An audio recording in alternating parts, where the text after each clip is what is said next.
साथियों, हिंदी नेटशाला में पुनः आप सभी का हार्दिक अभिनंदन है। जैसा कि आप सभी जानते हैं, हम पढ़ रहे हैं हिंदी साहित्य का इतिहास और हिंदी साहित्य के इतिहास के अंतर्गत आधुनिक काल। आधुनिक काल का जो तीसरा काल है, जिसकी समय सीमा 1918 से 1936 मानी गई है, उसे हम छायावाद युग के नाम से जानते हैं। आधुनिक काल का प्रारंभ होता है भारतेंदु काल, जिसे हम पुनर्जागरण काल या नवजागरण काल के नाम से भी जानते हैं। दूसरे नंबर पे आता है द्विवेदी काल, जिसे हम जागरण काल अथवा सुधार काल के नाम से भी जानते हैं। तीसरा काल है हमारा छायावाद। छायावाद के प्रमुख 4 स्तंभ हैं: जयशंकर प्रसाद, सुमित्रा नंदन पंत, निराला और महादेवी वर्मा, यानी जिनकी रचनाओं में इस तत्व की छायावाद शब्द जिस प्रकार की रचनाओं के लिए प्रयुक्त होता है, उस प्रकार की रचनाओं में सर्वाधिक रचना इन 3 कवियों ने की है। छायावाद का परिचय कल की कक्षा में पढ़ लिया था, जयशंकर प्रसाद की कृतियों को भी पढ़ लिया था, और आज हम छायावाद के अंतर्गत पढ़ेंगे सूर्यकांत त्रिपाठी निराला जी को। कामायनी को हमने चैनल पे प्लेलिस्ट में पढ़ा है। आप लोगों में से जो लोग नए हैं उनको कामायनी मिल जाएगी, चैनल की प्लेलिस्ट में देख लीजिएगा। इसके अलावा सूर्यकांत त्रिपाठी निराला की भी कुकुरमुत्ता, राम की शक्ति पूजा सहित अन्य कविताएं प्लेलिस्ट में उपलब्ध हैं, तो वह भी आप चेक कर सकते हैं। सूर्यकांत त्रिपाठी निराला, इनकी जो संज्ञा है वह क्या है? महाप्राण इनको उपाधि दी गई है, महाप्राण इनके नाम के साथ जुड़ा रहा है। जीवन काल रहा 1999 से 1961। जन्म स्थान महिषादल मेदिनीपुर, मृत्यु स्थान इलाहाबाद। पिता थे राम सहाय त्रिपाठी, पत्नी मनोहरा देवी और पुत्री सरोज। इसी पुत्री की स्मृति में इन्होंने सरोज स्मृति नामक महाकाव्य की रचना, सरोज स्मृति नामक गीत भी इन्होंने लिखा है।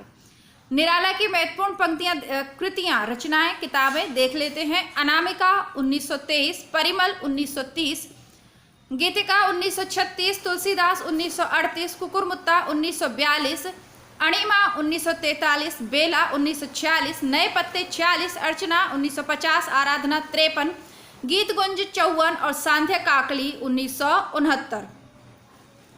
निराला के काव्य संसार में प्रथम व अंतिम तथ्य निम्नांकित है। प्रथम संग्रह है अनामिका, अंतिम संग्रह है सांध्य काकली। प्रथम कविता है जूही की कली 1916 और अंतिम कविता है पत्रोत्कंठित जीवन का विष भुजा हुआ है। निरालाकृत अनामिका और परिमल में संकलित महत्वपूर्ण कविताएं हैं। देखिए, इस तरीके के प्रश्न भी बहुत बार पूछे जाते हैं कि कौन से संग्रह में ये कविता संकलित है, तो देख लीजिएगा। परिमल में है सरोज स्मृति, नहीं, अनामिका में है सरोज स्मृति 1935, सम्राट एडवर्ड के प्रति प्रेयसी, राम की शक्ति पूजा 1936, रेखा, तोड़ती पत्थर और सच है 1935। ये सब अनामिका काव्य संग्रह में संकलित हैं। इसके अलावा परिमल काव्य संग्रह में कौन सी संकलित हैं? अधिवास, जूही की कली, बादल राग, विधवा, भिक्षुक, सांध्य सुंदरी और पंचवटी प्रसंग। जैसा कि आप जानते हैं, ये हमारी क्लास हो रही है 16 जून 2022 को, और आज इस मौसम की पहली बारिश हो रही है। तो पहली बारिश का आनंद हम खिड़की में से लेंगे। थोड़ा सा आप भी दृश्य देख लीजिए, क्योंकि छायावादी काव्य हम पढ़ने जा रहे हैं और बिल्कुल छायावादी काव्य के अनुसार ही आज मौसम बना हुआ है। और दूसरा, इस पुस्तक में बहुत ज़्यादा विस्तृत छायावाद के मुख्य तथ्य ही संकलित हैं। बाकी रामचंद्र शुक्ल की पुस्तक पढ़ रहे होते या किसी कोई और गद्य पुस्तक जो पूर्व में हम पढ़ चुके हैं पढ़ रहे होते तो बात अलग होती। फिर भी मौसम की पहली बारिश है, तो इस पल को कैमरे में कैद करना तो बनता ही है, ताकि हमेशा स्मृति रहे। अपनी छत पर जाएंगे तो भीग जाएंगे, पड़ोसियों की छत पे देखते हैं कि कैसा मौसम हो रहा है, तो आप इसके माध्यम से थोड़ा सा देखने का प्रयत्न करें। थोड़ा सा मैं कैमरे को घुमाती हूँ, तो ये पड़ोसियों की छत है, थोड़ा दूर से ही देखेंगे, नहीं तो डांट भी पड़ सकती है ना। तो पहली बारिश 16 जून 2022। बंदर दिख रहे हैं आप? ऊपर देखिए, यहाँ पर देखिए, बंदर बारिश में स्वयं को छिपाने का प्रयत्न करते हुए 2 बंदर बैठे हैं किसी की छत के नीचे। बारिश की आवाज़ आप लोगों को आ रही है। अब आप कहेंगे कि मैडम आपके यहाँ बारिश हो रही है, उससे हमें क्या? कोई बात नहीं, हमेशा सब कुछ मतलब के लिए थोड़ी ना किया जाता, कभी कभी मन प्रसन्न करने के लिए भी कर लेना चाहिए ना। ठीक है, तो अब ये हमेशा पहली जो बारिश है इस मौसम की, ये हमारी स्मृति में अंकित हो गई। ठीक है, अब हम अपनी कविता को आगे बढ़ाते हैं। आप लोगों को रोशनी आए इसीलिए मैंने इस खिड़की को खोला हुआ है ताकि अच्छा वीडियो बने। बाकी लाइट तो आ नहीं रही है, गांव में ये समस्या है, बारिश और आंधी के समय लाइट पहले कट हो जाती है, ठीक है। पर कोई बात नहीं, लाइट आती जाती रहेगी, गर्मी अपनी जगह, लेकिन बारिश हो रही है, ये अच्छी बात है, तो इसी में खुश हो जाना चाहिए। लाइट आ रही है, नहीं आ रही, गर्मी, इन सब को छोड़ते हैं, बारिश का आनंद लेते हैं और साथ में आनंद लेते हैं हिंदी साहित्य के छायावादी युग का। आइए, पंडित सूर्यकांत त्रिपाठी निराला को हिंदी में मुक्त छंद का प्रवर्तक माना जाता है। यानी कि कल हम पढ़ रहे थे कविता क्या है, तो उस निबंध को ध्यानपूर्वक पढ़ा होगा आपने, तो आप समझ पा रहे होंगे कि निराला ने किसी लय तुक इनका समर्थन नहीं किया, बल्कि मुक्त छंद का इन्होंने प्रवर्तन किया कि अंत में कविता की पंक्तियों के अंत में तुकबंदी हो या ना हो, आप ना भी हो तो भी आप उसे कविता कहेंगे, जैसे इनकी कुकुरमुत्ता है। कुछ आलोचक मुक्त छंद को रबर या केंचुआ छंद भी कहते हैं। निराला ने कवित्व को हिंदी का जातीय छंद कहा। ये सब मुख्य बिंदु हैं जो परीक्षा में पूछे गए, ठीक है। निराला ने परिमल की भूमिका में लिखा है कि मनुष्यों की मुक्ति की तरह कविता की भी मुक्ति होती है। निराला के सरोज स्मृति को हिंदी का सर्वश्रेष्ठ तथा प्रथम शोक गीत माना गया है। निराला कृत राम की शक्ति पूजा महाकाव्य का उपजीव्य बांग्ला ग्रंथ कृत्तिवास रामायण है। ये बहुत अच्छे से मैंने चैनल पे करवा दी है, देख लीजिएगा, ये प्रश्न भी पूछा जाता है। निराला कृत तुलसीदास 101 छंदों में रचित एक खंड काव्य है। निराला ओज, औदात्य और विद्रोह के कवि हैं। निराला अकुंठ एवं व्यस्क श्रृंगार दृष्टि तथा तृप्ति के कवि हैं। आचार्य शुक्ल के अनुसार बहुवस्तु स्पर्शनी प्रतिभा निराला जी में है। कुकुरमुत्ता इनकी प्रगतिवादी स्वर को ली हुई कविता है। सरोज स्मृति एक शोक गीत है। राम की शक्ति पूजा आपके अंदर उत्साह का भाव भरने की प्रेरणा रखने वाली एक कविता है। और भी अन्य कविताएं जैसे भिक्षुक है, तो वो मजदूर वर्ग की दशा पर आधारित है। बहुत सारी कविताओं में इन्होंने अलग अलग विषयों को चुना है, ठीक है। इसीलिए इनमें क्या माना है शुक्ल जी ने, बहुवस्तु स्पर्शनी प्रतिभा। अब हमारे छायावादी के तीसरे कवि सुमित्रा नंदन पंत को देख लेते हैं। जन्म 1900, मृत्यु 1977, जन्म स्थान कौशानी अल्मोड़ा, मृत्यु स्थान इलाहाबाद। बाल्य नाम गुसाई दत्त। प्रथम कविता गिरिजे का घंटा 1916। तो 1916 में कई सारे लोगों ने प्रथम कविता लिखी। जूही की कली भी 1916 में लिखी गई, लेकिन ये प्रकाशित 1918 में जाके हो पाई। और गिरिजे का घंटा भी 1916 में लिखी गई। सुमित्रा नंदन पंत के काव्य को विद्वानों ने 4 चरणों में बांटा है: छायावादी, प्रगतिवादी, अंतश्चेतनावादी और नवमानवतावादी। छायावादी के अंतर्गत इनकी कौन कौन सी रचनाएं आएंगी? उच्छ्वास, ग्रंथि, वीणा, पल्लव, गुंजन। प्रगतिवाद के अंदर युगांत, युगवाणी, ग्राम्या। अंतश्चेतनावादी के अंतर्गत स्वर्णकिरण, स्वर्णधूलि, युगपथ। नवमानवतावादी काव्य में उत्तरा, कला और बूढ़ा चांद, अतिमा, लोकायतन और चिदंबरा। सुमित्रा नंदन पंत की प्रथम छायावादी रचना उच्छ्वास है तथा अंतिम छायावादी रचना गुंजन है। सुमित्रा नंदन पंत ने लोकायतन नामक महाकाव्य महात्मा गांधी के जीवन पर लिखा है।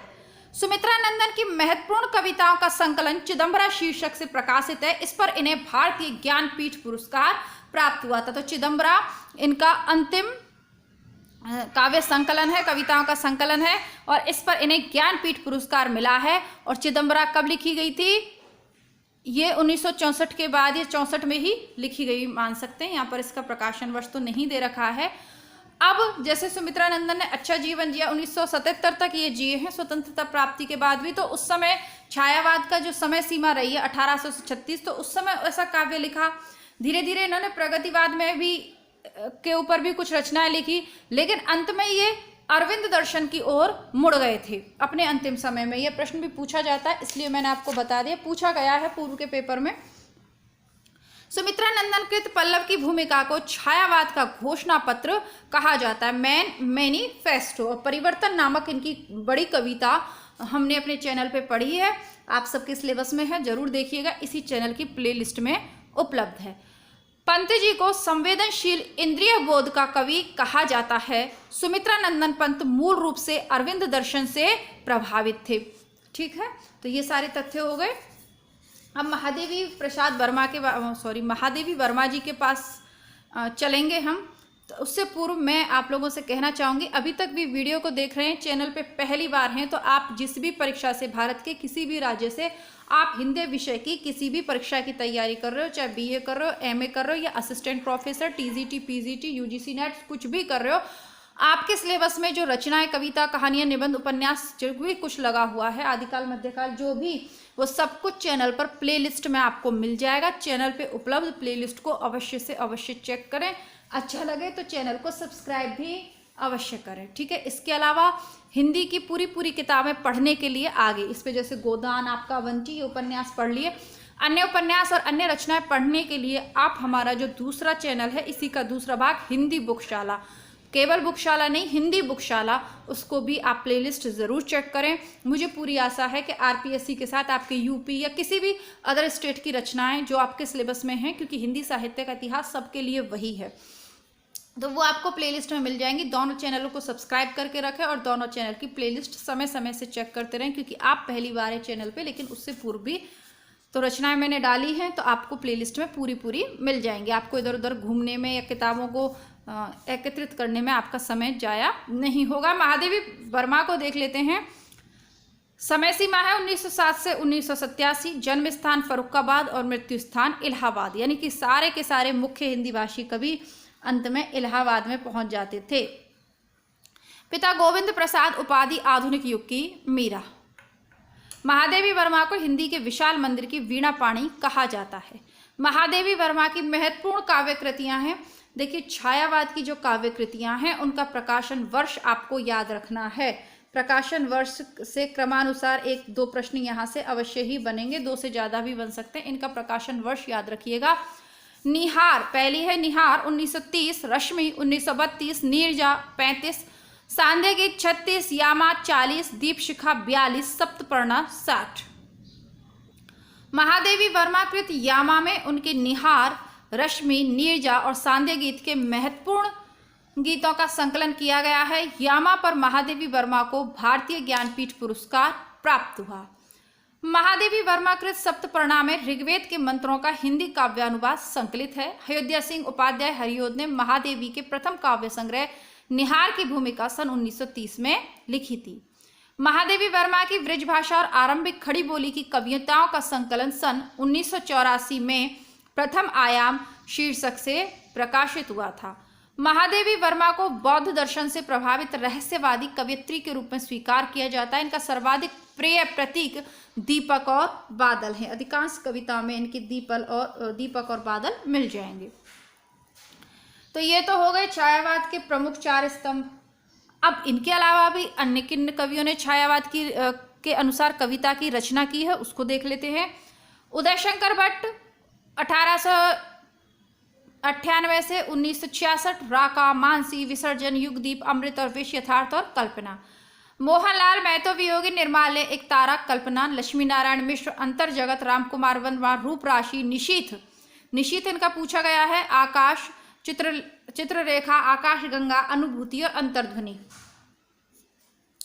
जनार्दन प्रसाद झा द्विज, अनुभूति और अंतर्ध्वनि। गोपाल सिंह नेपाली, पंक्षी, रागनी और उमंग। केदारनाथ मिश्र चिर स्पर्श और सेतुबंध।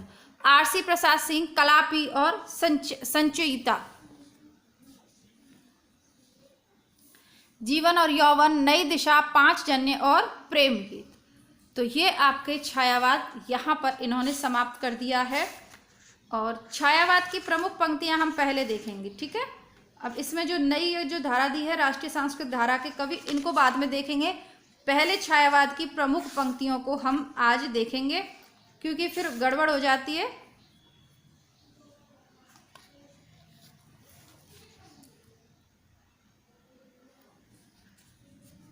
चलिए ठीक है, क्रमबद्ध से ही पढ़ लेते हैं, फिर वरना प्लेलिस्ट सेट करने में दिक्कत आएगी। पुस्तक को क्रमबद्ध रूप में पढ़ेंगे, ठीक है। राष्ट्रीय सांस्कृतिक धारा के कवि काल क्रमानुसार माखनलाल चतुर्वेदी। यहाँ से प्रश्न पूछे जाएंगे जी, आप इनकी रचना ध्यान से देखिएगा। माखनलाल चतुर्वेदी को बहुत ज़्यादा पूछा जाता है। कालक्रमानुसार लिख भी रखा और पूछा भी जाएगा। जन्म जीवन काल है 1889 से 1968। प्रमुख रचनाएं हिम किरीटिनी 1943, हिम तरंगिणी 1949, माता 1951 और समर्पण 1956। सियाराम शरण गुप्त 1895 से 1963, मौर्य विजय, अनाथ, दूरवादल, विषाद, आद्रा, आत्मोत्सर्ग, पाथे, मृणमयी, बापू, उन्मुक्त, दैनिकी और नकुल। ठीक है, प्रकाशन वर्ष आप देख लीजिएगा। बालकृष्ण शर्मा नवीन, कुमकुम, रश्मि रेखा, अपलक, क्वासी, हम विस्पाई जन्म के, विनोवा, स्तवन और उर्मिला। तो आपको देखनी है, एक तो इनकी क्वासी रचना याद रखनी है और दूसरी रचना रचनी है हम विस्पाई जन्म के। सुभद्रा कुमारी चौहान के काव्य संग्रह हैं त्रिधारा और मुकुल, पूछे हुए हैं 1931 में। जगन्नाथ प्रसाद मिलंद जीवन संगीत 1940, नवयुवक के गान। महेंद्र चंद्र प्रसाद कांग्रेस शतक। माखनलाल चतुर्वेदी को एक भारतीय आत्मा के उपनाम से भी जाना जाता है। माखनलाल चतुर्वेदी की प्रसिद्ध कविता है कैदी और खोखला, पुष्प की अभिलाषा। कैदी और खोखला का तो पता नहीं, लेकिन पुष्प की अभिलाषा सबको पता होगी, है ना। तोड़ लेना माली मुझे फेंक देना उस पथ में जहाँ देश की सेवा के लिए सैनिक जाते हैं, तो वही वाली है। सियाराम शरणगुप्त राष्ट्रकवि मैथिली शरणगुप्त के अनुज थे। सियाराम शरणगुप्त की प्रथम कविता इंदु में सन 1910 में प्रकाशित हुई। बालकृष्ण शर्मा नवीन उपनाम से कविता लिखते थे। इनका प्रथम काव्य संग्रह कुमकुम है। सुभद्रा कुमारी चौहान का जन्म प्रयाग जिले के निहालपुर गांव में हुआ था। सुभद्रा कुमारी चौहान की प्रसिद्ध कविताएं झांसी की रानी, झंडे की इज्जत में, स्वदेश के प्रति और जालियांवाला बाग। झांसी की रानी और जालियांवाला बाग दो इनकी बहुत ज्यादा फेमस हुई। मुकुल और त्रिधारा इनका काव्य संग्रह था। तो राष्ट्रीय सांस्कृतिक चेतना का काव्य हो गया। अब प्रेम और मस्ती का काव्य भी पढ़ लेते हैं। प्रेम और मस्ती के काव्य लिखने वाले भगवती चरण शर्मा 1903-1981, मधुकर्ण, प्रेम संगीत, मानव और एक दिन, हृदय नारायण, हृदय स्फुट गीत। जो पूछा जाएगा वह है हरिवंश राय बच्चन। मधुशाला 1935, मधुबाला 1936, मधुकलश 1937, निशान आमंत्रण 1938। और भाई पूरे 100 साल ये जिए हैं, 2003 में ही गुजरे। एकांत संगीत 1939। अब एकांत योगी पूछ ले तो श्रीधर का है और एकांत संगीत पूछ ले तो बच्चन का है। आकुल अंतर 1943, सतरंगणी 1945, बंगाल का काल 46, हलाहल 46, खादी के फूल 48, मिलन यामिनी 50। हरिशंकर प्रेमी जिनका नाम ही प्रेम ही है। अग्निगान, वंदना के बोल, आंखों में और अनंत के पथ पर। नरेंद्र शर्मा बहुत ही ज्यादा प्रसिद्ध हुए। प्रभात फेरी 1938, प्रवासी के गीत 38, पलाशवन 49, मिट्टी और फूल 42, कामिनी 42, हंसमाला 46, रक्तचंदन 49 और अग्निशस्य 1951। रामेश्वर शुक्ल अंचल 1915 से 1996, मधुलिका 1938, अपराजिता 39, किरण वेला 41, करील 42, लाल चूनर 44, वर्षांत के बादल। जानकी वल्लभ शास्त्री 1916 में आए। रूप अरूप 1940, तीर तरंग 44, शिप्रा 45, मेघगीत 50 और अवंतिका 53। विद्यावती कोकिल, अंकुरिता, माँ, सुहागन और पुनर्मिलन आरती। सुमित्रा कुमारी सिन्हा, विहाग, आशा पर्व, पंथनी और बोलों के देवता। हरिवंश राय बच्चन को हिंदी साहित्य में हालावाद का प्रवर्तक माना जाता है। इन पर उमर खय्याम का प्रभाव सर्वाधिक पड़ा है। बच्चन सिंह को हिंदी का बायरन भी कहा जाता है। रामेश्वर शुक्ल अंचल को हिंदी में मांसलवाद का प्रवर्तक माना जाता है। मांसलवाद यानी वही नायिका पर आकर अटक गए, मतलब उस तरीके का वर्णन। अब ये जिस तरीके का समय था उस समय में इस तरीके का वर्णन इन्होंने किया, इसलिए इनके बारे में लिखा गया है। छायावाद के हास्य व्यंग्यकार कौन है? ईश्वरी प्रसाद शर्मा, चना चवेना 24। हरिशंकर शर्मा, पिंजरा पोल चिड़ियाघर। कांतानाथ पांडे, चौंच चालीसा, पानी पांडेर, महाकवि सांड। शिवरत्न शुक्ल बलई, परिहास प्रबोध। चतुर्भुज चतुरेश, हंसी का फव्वारा। ज्वालाराम नागर, विलक्षण छायापथ। हरिशंकर शर्मा कृत पिंजरा पोल और चिड़ियाघर गद्य रचना है। इनमें कुछ व्यंग्यात्मक कविताएं भी संकलित हैं। छायावाद में ब्रिजभाषा का काव्य लिखा है रामनाथ ज्योतिषी ने। रामचंद्रोदय काव्य रामचंद्र शुक्ल ने। बुद्ध चरित लिखा है इन्होंने, ये क्या है, ब्रज भाषा का काव्य है। राय कृष्णदास ने ब्रिजरास रखा है। दुलारे लाल भार्गव ने दुलारे दोहावली लिखी है। वियोगी हरि ने वीर सतसई 1927 में लिखी है, पूछी जाती है वियोगी हरि की वीर सतसई, बहुत बार पूछी गई। चरखा स्रोत ये लिखा है। किशोरीदास वाजपेयी ने तरंगणी लिखी है। अनूप शर्मा ने फेर मिलोब और चंपू काव्य लिखा है। रामेश्वर करुण ने करुण सतसई लिखी है। रामेचंद्र शुक्ल ने एडविन अर्नाल्ड के काव्य लाइट ऑफ एशिया का बुद्ध चरित शीर्षक से ब्रजभाषा में अनुवाद किया। पूछा हुआ प्रश्न है, देख लीजिएगा, ठीक है। कई बार ये प्रश्न पूछा गया है तो आप इसको देख लीजिएगा। लाइट ऑफ एशिया का बुद्ध चरित के नाम से शीर्षक किया है एडविन अर्नाल्ड के काव्य का इन्होंने। छायावाद कवियों की महत्वपूर्ण पंक्तियां, जयशंकर प्रसाद की आंसू से प्रारंभ करेंगे। सबसे पहले प्रसाद को हमने पढ़ा था, तो उनके आंसू की महत्वपूर्ण पंक्तियां हैं। बांधा था विदु को किसने इन काली जंजीरों से, मणि वाले फणियों का मुख क्यों भरा हुआ है हीरों से। तो ये जो पंक्ति है कामायनी में, आंसू से है, ये सॉरी कामायनी में नहीं है, आंसू से है, लेकिन इसी तरीके का नायिका वर्णन कामायनी में भी। तो विदु यानी चंद्रमा, अब जो नायिका का मुख है उसको चंद्रमा माना है, और उसकी जो काली काली घुंघराली लटाएं हैं उसको जंजीरों के समान यहाँ पर रूपक उन्होंने कल्पना की है। मणि वाले फणियों का मुख क्यों भरा हुआ है हीरों से, ठीक है, हीरों से, उसके जो चमकी, उसकी जो, एक सेकंड, मणि वाले फणियों का मुख क्यों भरा हुआ है हीरों से, है ना। तो उसके जो दंत पंक्ति है, जो नाक की लौंग है, इन सब की तुलना हीरों से की गई है। विद्रुप सीपी संपुट में मोती के दाने कैसे, ना हंस ना परशुक फिर क्यों चुगने के मुक्ता ऐसा। झंझा झकोर गर्जन है बिजली है नीरद माला, पाकर इस शून्य हृदय को सबने आ डेरा डाला।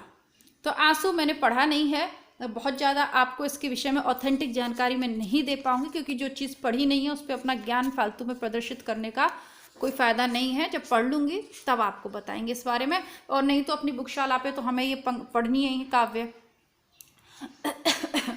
पतझड़ था झाड़ खड़े थे सूखे से फुलवारी में, किसले दल कुसुम बिछाकर आए तुम इस क्यारी में। इस करुणाकलित हृदय में अब विकल रागनी बसती, क्यों हाहाकार स्वरों में वेदना असीम गरजती। मानव जीवन वेद पर, ये सरल है, इनमें तो पढ़कर भी अर्थ समझ में आ रहा है, ऐसा टफ नहीं है। मानव जीवन वेदी पर परिणय हो बिरह मिलन का, सुख दुख दोनों नाचेंगे खेल आंख का मन का। जल उठा स्नेह दीपक सा नवनीत हृदय था मेरा, अवशेष धूम रेखा से चित्रित कर रहा अंधेरा। तेरे प्रकाश में चेतन संसार वेदना वाला, मेरे समीप होता है पाकर कुछ करुण उजाला। सबका निचोड़ लेकर तुम सुख से सूखे जीवन में, बरसों प्रभात हिमकंसा आंसू इस विश्व सदन में। बहुत ही सुंदर रचना है आंसू, हम इसको अवश्य पढ़ेंगे। कामायनी, अब ये लहर से है। उठ उठ गिर गिर फिर आती, नर्तित पद चिन्ह बना जाती, सिकता की रेखाएं उबार भर जाती अपना तरल सिहर। तो ये लहर के बारे में है, सिकता होता है रेत। तुम हो कौन और मैं क्या, इसमें क्या है धरा सुनो, मानस जल्दी रहे चिरचुंबित मेरे क्षितिज उदार बनो। ले चल वहां भुलावा देकर मेरे नाविक धीरे धीरे, इस निर्जन में सागर लहरी अंबर के कानों में गहरी। निश्चल प्रेम कथा कहती हो तलकोला हल्की अविनीरे, ले चल मेरा भुलावा देकर मेरे नाविक धीरे धीरे। और हिंदी में इतने महान लोग हैं कि सिर्फ एक पंक्ति के आधार पर ही लहर में ये एक पंक्ति क्या कह दी इन्होंने, प्रसाद जी को पलायनवादी कवि ही घोषित कर दिया, जो कि सत्य नहीं है। खैर आगे बढ़ते हैं। श्रम विश्राम चित वेला से, जहाँ सृजन करते मेला से, अमर जागरण उषा नयन विखराती हो ज्योति गनीरे। लहर से बहुत ही सुंदर सुंदर रूपक का अलंकार हम पढ़ने वाले हैं। बीती विभावरी जागरी, अंबर पन घट में डुबो रही, तारा घट उषा नागरी। खकुल कुल सा बोल रहा, किसले का आंचल डोल रहा, लो यह लतिका पीवर लाई, मधु मुकुल नवल रस गागुरी। मेरा अनुराग फैलने दो नव के अभिनव कलरव में, जाकर सूनेपन के तम में बिन किरण कभी आ जाना, बन किरण कभी आ जाना। जग की सजल कालिमा रजनी में, मुख चंद्र दिखा जाओ, प्रेम वेणु की स्वर लहरी में जीवन गीत सुना जाओ। तो ये हो गई आंसू और लहर की पंक्तियां। अब कामायनी की पंक्तियां देख लेते हैं। ओ चिंता की पहली रेखा, अरि विश्ववन की व्याली, ज्वालामुखी विस्फोट के भीषण प्रथम कंपसी मतवाली। तो ये कामायनी के चिंता सर की पंक्तियां हैं। बुद्धि मनीषा मति आशा चिंता तेरे हैं कितने नाम, अरे पाप है तू जा चल जा यहाँ नहीं कुछ तेरा काम। सिंधु सेज पर धरा वधु अब तनक संकुचित बैठी सी, प्रलय निशा की हलचल स्मृति में मान की ऐसी ऐठी सी। संवेदन का और हृदय का यह संघर्ष न हो सकता, फिर अभाव असफलताओं की गाथा कौन कहाँ बकता। फटा हुआ था नील वसन क्या ओ यौवन की मतवाली, देख अकंचन जगत लूटता तेरी छवि भोली भाली। हृदय की अनुकृति बहाय उदार एक लंबी काया, उन्मुक्त मधु पवन क्रीडित जो शिशुशाल शोभित हो सौरभ संयुक्त। अब श्रद्धा का वर्णन देखिए। ये प्रसंग कई बार आपने ये पंक्तियां पढ़ी होंगी। नील परिधान बीच सुकुमार खुल रहा, मृदुल अधकुला अंग खिला हो जो बिजली का फूल, मेघ बन बीच गुलाबी रंग। बहुत सुंदर नित्य यौवन छवि से ही दीप्त विश्व की करुणा कामना मूर्ति, स्पर्श के आकर्षण से पूर्ण प्रकट करती जो जड़ में स्फूर्ति।